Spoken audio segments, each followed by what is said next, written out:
Tere kallid kaasteelised. Täna tahaks siis rääkida peavoolutüüpide ebaväärikast käitumisest, eriti siis, kui nad on võimust ilma jäänud. Ja siis me loeme Matteuse evangeeliumist 21. peatükis, salmid 18-22. Aga kui ta varahommikul jälle linna läks, hakkas ta nälg ja nähes üht viigipuud tee ääres, läks ta selle juurde, aga ei leidnud sealt peale midagi muu kui ainult lehti. Ja ta ütles puule, ära kui iialgi enam kasvagu sinust vilja, ja kohe kuivas viigipuu ära. Kui jüngrid seda nägid, pani nad imeks ning ütlesid, kuidas see viigipuu nii kohe ära kuivas. Ja Jeesus kostis ning ütles neile, tõesti ma ütlen teile, kui teil oleks usku ja teie mõtleks kaksipidi, siis te ei teeks mitte ainult seda, mis viigipuul on sündinud, vaid kui te ka ütleksite sellele mäele, tõuse paigast ja lange merre, siis see sünniks. Aamen. Ja küsimus on siiski usus. Grupp seltsimehi, kes siin kohalikus oblasti väikeses kohakeses on võimul olnud, arvab, et võib see kõike kohalikke tüüpe mustata ja rääkida jumal teab mida ja jumal teab millest. Tegelikult on üks oluline asi, mida kogu ühiskond peaks meeles pidama. Inimese tegelik nägu tuleb siis välja, kui ta on midagi kaotanud. Kui ta on raskes olukorras või kui ta millestki ilma jäänud. Siis me alles näeme, kes tegelikult on. Sellepärast, et kui asjad hästi on, siis võib iga üks ju nägu teha ja öelda, et ma olen tore inimene, aga tegelikult seda ei ole. Kõige hullem on olukord tegelikult ikkagi järeltuleva põlvega. Esimene probleem on selles, et seda eriti ei ole. Ja teine probleem on selles, et sellel ei ole midagi anda sellel maal. Ja kolmas probleem on selles, et see rahvas enamasti ei oska nendega midagi peale hakata.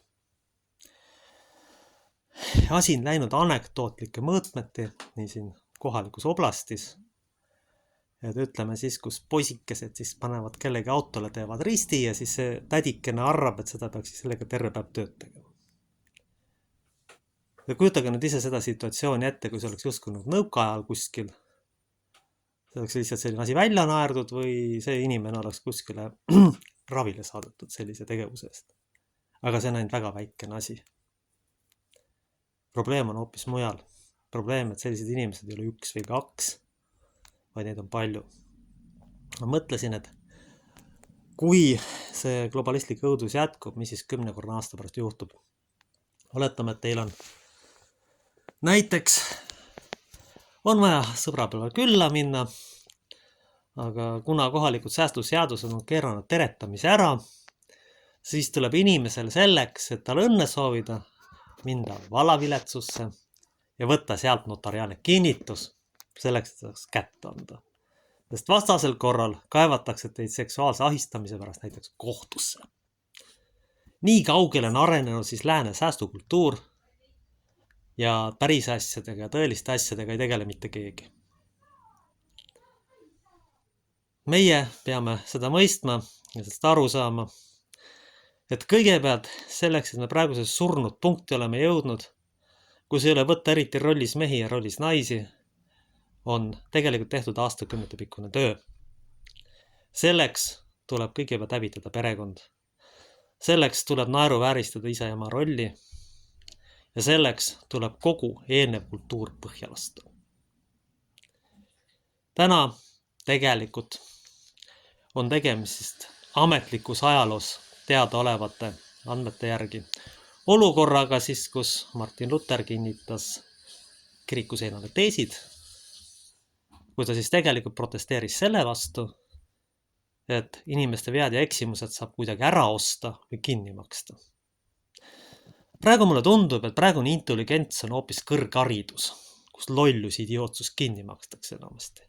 Et kui mul on diplom, siis saame läbi vaadata läbi sõrmedes sellele, et ma olen küündimatu, et mul on psüühilised probleemid ja siis ma võin teha, mida kõike tahan.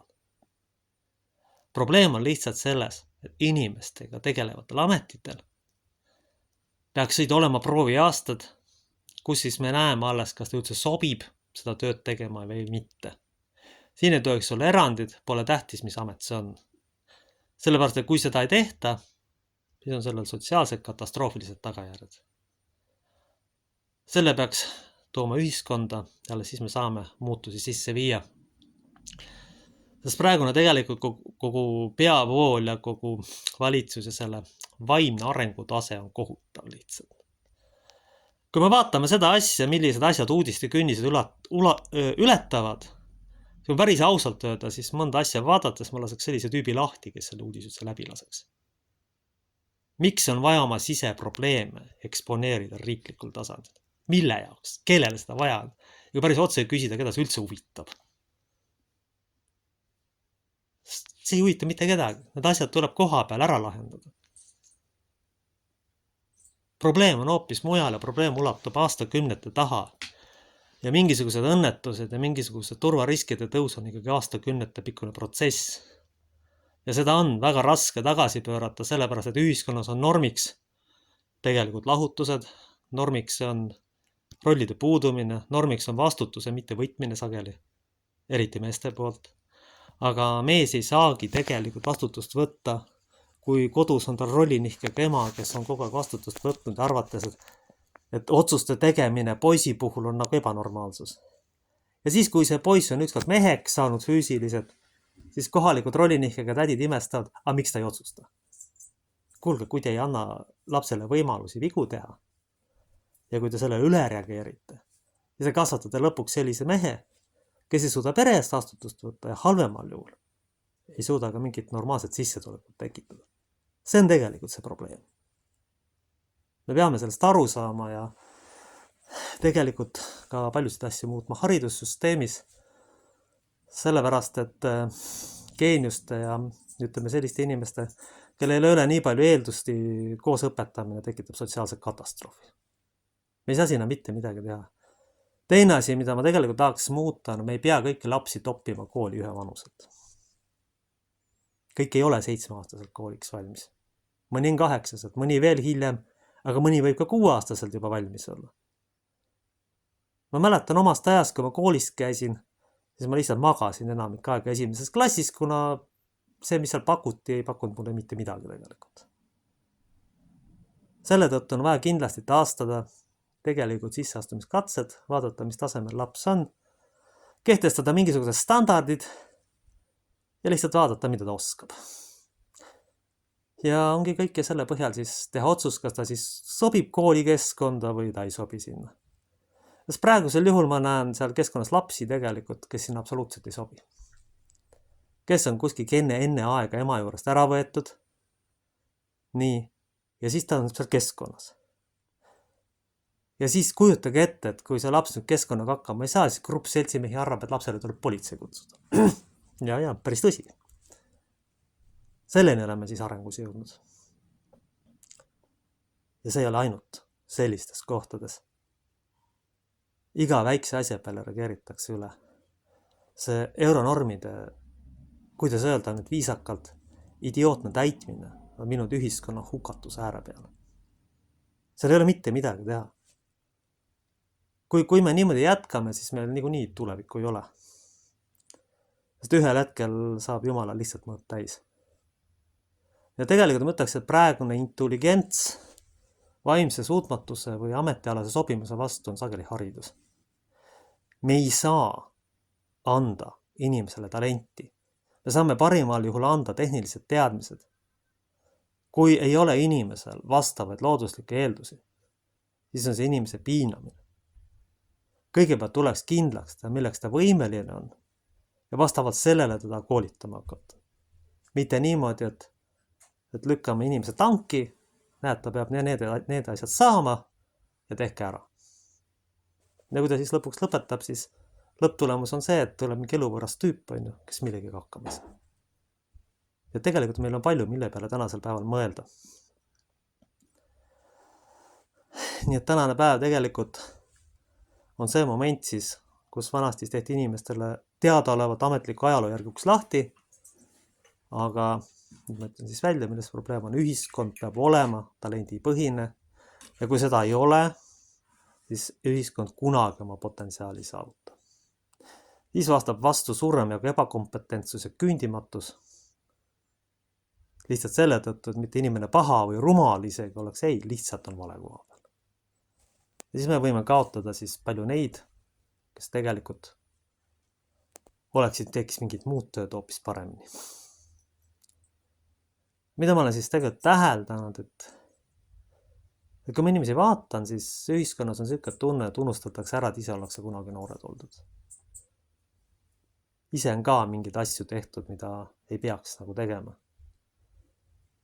Aga nüüd arvata, et tänapäeval kuidagi teistmoodi on, loomulikult mitte. Inimkond on ikkagi enam ühtemoodi olnud ja mõned üksikute erandite järgi mingite ühiskondlike süsteemide ehitamine on täiesti mõttetu. Ja kunagi tehti siis lahti uks selle asja jaoks, et me saame siin istuda, et inimestel on mingid võimalused enese teostuseks tegelikult. Sellega tehti uks lahti. Aga praegu selleks, et asi lõplikult teoks saaks, me peaksime tegema ukse lahti talendipõhisele ühiskonnale.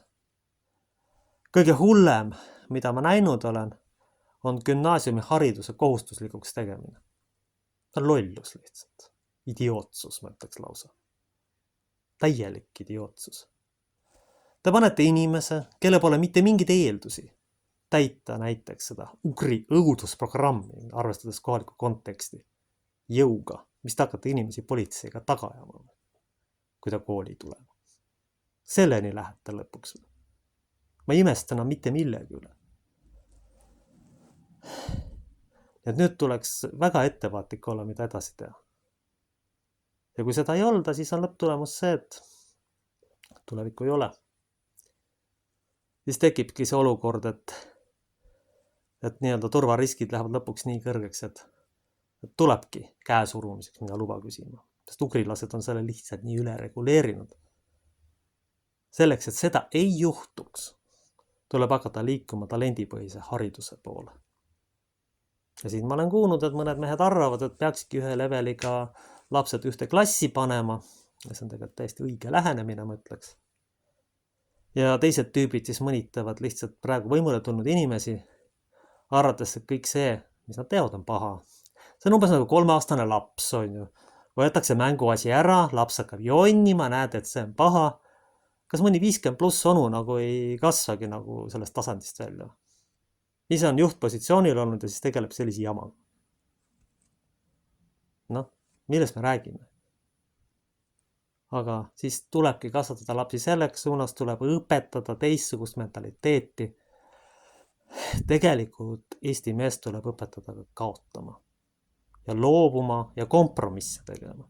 Sest kodus on niimoodi, et rollinihkega naine ei suuda reaalselt, eriti poisslastest aru saada, neid kuidagi aktsepteerida. See on selge. Need kallid naised ja mehed, kõigepealt püüdke rolli saada, siis me hakkame üldse edasi rääkima. Aamen. Noh.